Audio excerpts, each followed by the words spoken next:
always said, it's not the equipment, it's the operator. All right, guys, thanks so much for having me tonight. It's an honor to be here. I bring you greetings from my lovely bride, Shari, and from our 6 children, Mitch, Mandy, Michael, Missy, Miles, and Matthew. They can't be here with us tonight, but they are excited that we're here. So, I want to lay out a case for why you need a non-politician to represent you in Washington, D.C. in the U.S. Senate. I hope that I can convince you that faith, family, and freedom are the essential ingredients of a life well lived. And if you believe that as I do, that faith, family, and freedom, that if we have someone that would go represent us instead of try to rule us, our lives would be better down here. So let me start out, and thank you so much for plugging the book. If you want to take a look at it, I won't go into detail, but it's called Emancipation Proclamation, a prophetic call to set the captives free. Thank you so much for Thomas laying out some of the case for that book as well. But it details my life story being raised as a 4th generation commercial fisherman family. I'm the son of a sailor. Grew up on scallop boats. I've worked long line boats. I've worked crab boats and clam boats, and my family still does. My brother's right now on a scallop boat, out at sea, uncles, cousins, all of us. So I grew up in that. A rough and tumble world, a blue collar for sure. I don't even think we had collars. We had fist fights. That's what we did in my world. And so that world of the tough guy life, when my father would sea, my mother would hang out at the bars, and as early as 4 and 5 years old, she was sitting me on bar stools while she was hustling men at the pool table. So that was my world, and I grew up in that. And I don't know about you, but you can only adapt to what you were brought up in. So if that was the world I lived in, I was going to be just as tough as anybody around me. And I was going to be just as hard as the hardest guy around. And the men that I honored, and the men that I looked up to, and the men that I emulated, they were tough talking, and they were quick to stand their ground when necessary. So by the time I was 10 years old, I was already smoking cigarettes and smoking marijuana. By the time I was 11, I was selling drugs. And that began a journey that little did I know. Can you imagine someone that age? It's hard to imagine me looking back now as a father of 6 children, what my life began like. And so as I went on that journey, at 17, I joined the United States Army 2 weeks before my 18th birthday in 1985. And I just tried to go on a regular path like anyone else in life. Well, I ended up owning a seafood business in the Outer Banks of North Carolina called Hooker Seafood Company. We sold fresh tuna and mahi-mahi. I run a 38-foot Buddy Davis offshore vessel, and that boat launched me as a businessman. And so that business took off and prospered. Next thing I know, we're servicing 28 restaurants from Richmond, Virginia to the Outer Banks of North Carolina. And my pride got in the way. And I found myself selling, trafficking cocaine through my seafood business. I embarrassed myself, I embarrassed my family, and I ended up ruining my life. I was facing multiple charges, I was swept up. Some of you may remember this, but in 1997, the SBI did a big sweep in the Outer Banks. They got business owners, they got the owner of Kelly's Restaurant, they got the owner of Hooker Seafood Company, they got the owner of the Pirates Cove, they got a bunch of us who were all business owners who were in kind of a group that liked to party together. Well, at that time I was an atheist. I was a man who was so confused I thought I was God. And what happened was that I ended up getting sentenced to the North Carolina Department of Corrections. And when I arrived there, one of the first things that happened is I looked around me and I noticed that 8 out of 10 people around me wasn't the same color as I was. First thing I said was, I'm not one of these people. And something inside of me, we'll call it the voice of God, said, you are one of these people. And one of the first things I'm going to show you is I love everybody the same. But that began a journey of transformation, and I became a believer, and I became a Christian, and then I got called into the ministry. And before I'd ever been a member of a church, I became a founding pastor of a church in Gatesville, North Carolina, the first multiracial church in that county's 300-year history. And I spent the last 22 years of my life feeding the hungry, clothing the naked, and preaching the good news to the poor. Just doing my thing and trying to live an upright life, trying to be a good husband, a good father, and a good leader in my community. Well, I don't know if y'all have noticed, but our nation is lacking good leaders, good fathers, and good husbands. And in May, I felt like that it landed on my shoulders to not trust anybody else to stand up and fight for my family, but I would go and fight for my family.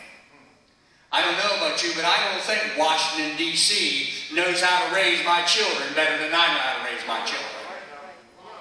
I don't believe Washington, D.C. knows how Gates County ought to live better than Gates County knows how it ought to live. I don't think they know how to run our schools better than we do. I don't think they know how to run my house better than I do. And if you haven't noticed, I'm going to go ahead and just clue you in. People go up there, and they often might go up there with good intentions. But somehow, look, there's a beautiful swamp between you and me. It's called the Great Dismal. And one thing about a swamp, the moment you start walking in that thing, you start disappearing. And a lot of good people seem to go to Washington, D.C., and they go up there and they disappear in the swamp. Now, there ain't a whole lot of things the federal government, and I don't have enough time tonight to go on a whole educational spiel here in a historic route, but there's not a whole lot of things the federal government should be doing in our lives. You have a town council, you have county commissioners, you have a school board, you have local people that you elect that help you and y'all live your lives locally. But the federal government, according to the Constitution, has very few duties. One of them is to protect our borders. I don't see them doing that. The other one is to make good treaties that are good for us. I don't see them doing that. The other one is defending our rights. And I don't see them doing that. So let me give you an example of what this looks like at a practical level.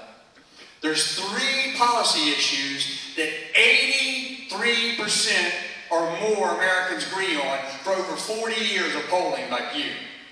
One of them is border security. 83% of Americans want our border secure. Now look, if you use inflammatory language when you ask this question, you're going to get election year silliness. But over 40 years, as Pew has asked the question, 83% of Americans want our border secure. Now, can I tell you that even as a 17-year-old boy, I knew that 90% of the cocaine, heroin, and marijuana came across our southern border. Now, if 83% of you, now, there ain't 83% of Americans that agree on much. Come on, somebody. Right? We're polarized all the time. But if 83% of us agree on this, you're going to tell me why our representatives haven't done it? It's because they're not representing us, they're trying to rule us. So 90% of the illicit drugs in America come across that southern border. It would seem like common sense to me that it needs to be sealed. When I was an 18-year-old soldier stationed in Fort Lewis, Washington, I remember asking a young sergeant. At the time, he was 26 years old. I thought he was an old dude. I said, Sergeant Berg, why are 40,000 of us sitting in Seattle when our borders open like a sieve and all those dope and gangs flow across it? And this was his answer. Neither party wants it closed, and it ain't going to happen. Now, guys, I'm not here to bash the Republican Party. I'm a Republican. I've been one since I was 18 years old when I joined the Young Republicans. My first presidential election with Daddy Reagan. But I can guarantee you there's a whole lot of people with R's in front of their names sitting in Washington, D.C., and they ain't doing a stinking thing to honor what that 83% of Americans want. Another thing, term limits. 82% of y'all want your Congress and Senate to have term limits like your president. You think that they shouldn't go up there and spend 37 years up there. I think that too. Amazingly, that 80% of us agree on something, both sides of the aisle, and we can't get it. Why? They get up there in that swamp just to suck them on in. They disappear in the swamp.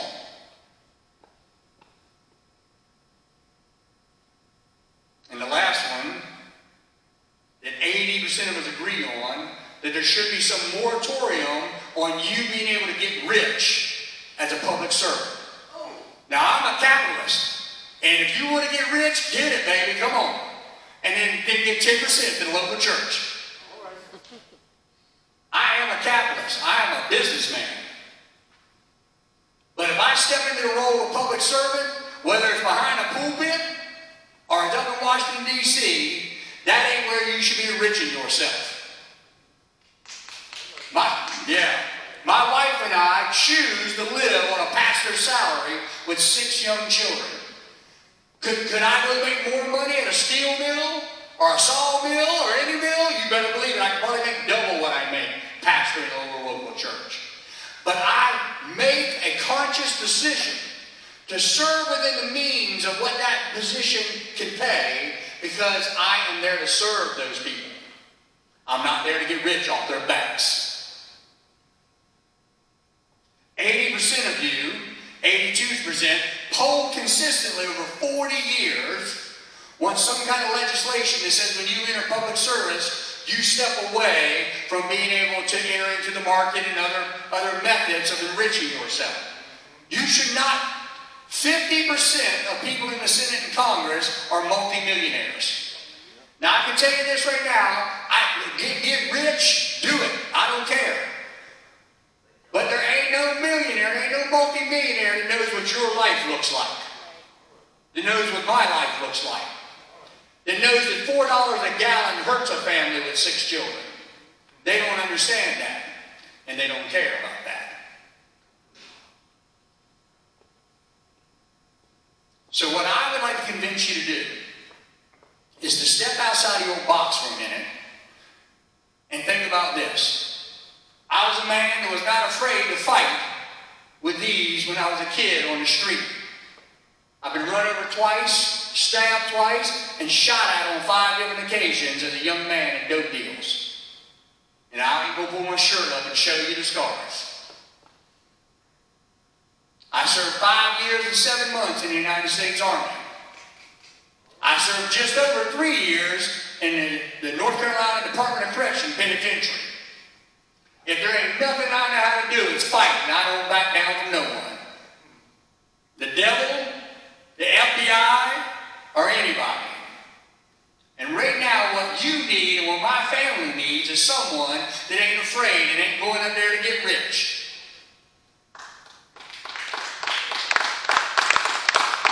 What you need and what I need and my children need is someone that believes that their job is to go up there and hold that government accountable to get off my back and leave me alone. When the federal government ain't got nothing better to do than legislate what kind of light bulb you use, something is out of whack. You and your local assembly, y'all figure out what kind of light bulbs you like in the Dollar General. And the Chinese are going to sell them to you. But the federal government ain't got no business in that kind of craziness. And this is what I've learned about humans. You give them a little power, and they're going to figure out some way to use it against you. And to make themselves a buck. So, down here at this level, that's fine. But once they get up there, somebody better be holding them accountable. And this is what I need. I'm only running for the United States Senate because no one else am I trusting to stand up for my family. This is what I need. I need freedom. I need dignity. I need to be left alone to raise my children the way I want to. Now, my kids don't want to bake a cake for you because they don't want to celebrate your wedding with you. Well, then you just have to deal with that. The government ain't got nothing to say about that. Go to another cake baker. That's called capitalism. Now look, I'm going to tell you right now, I am a born-again, tongue-talking, spirit-filled, Bible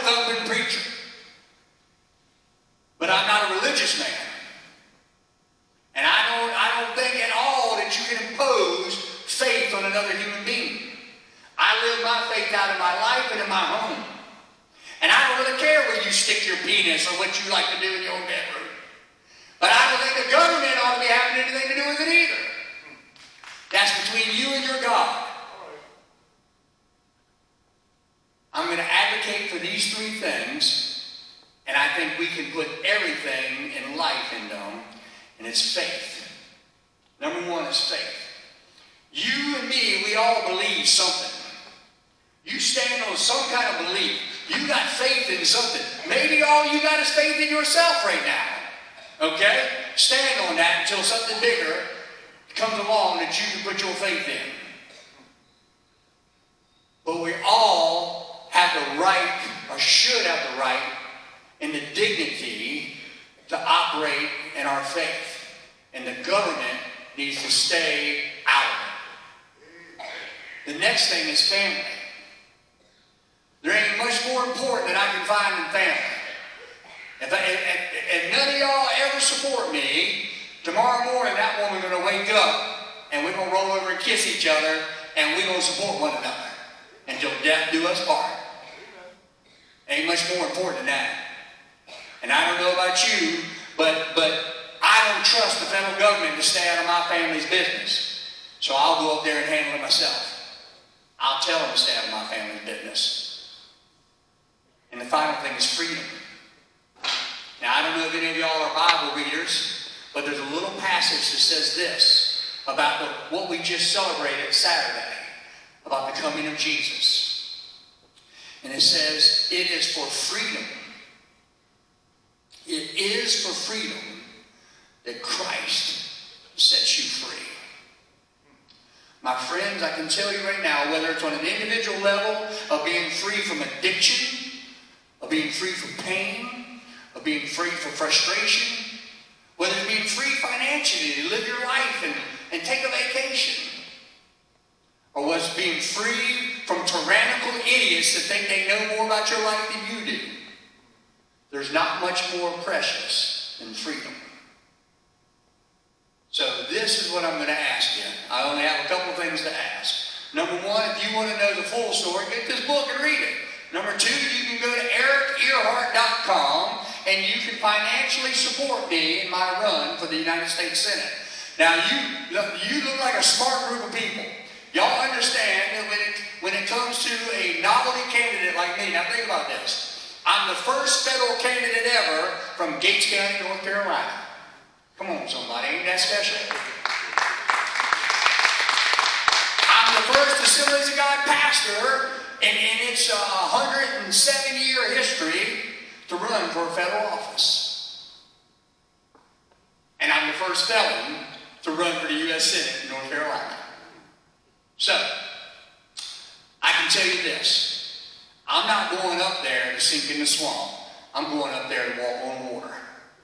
And if you want someone who ain't afraid to fight, ain't afraid, dear, how in the world does the director of the CIA, the FBI, and the DIA, and the NSC lie to Congress, and all the Congress does this? And some crazy nobody, right, Trump supporter, lies to Congress, and the FBI raid his home at 4 in the morning with CNN cameras rolling.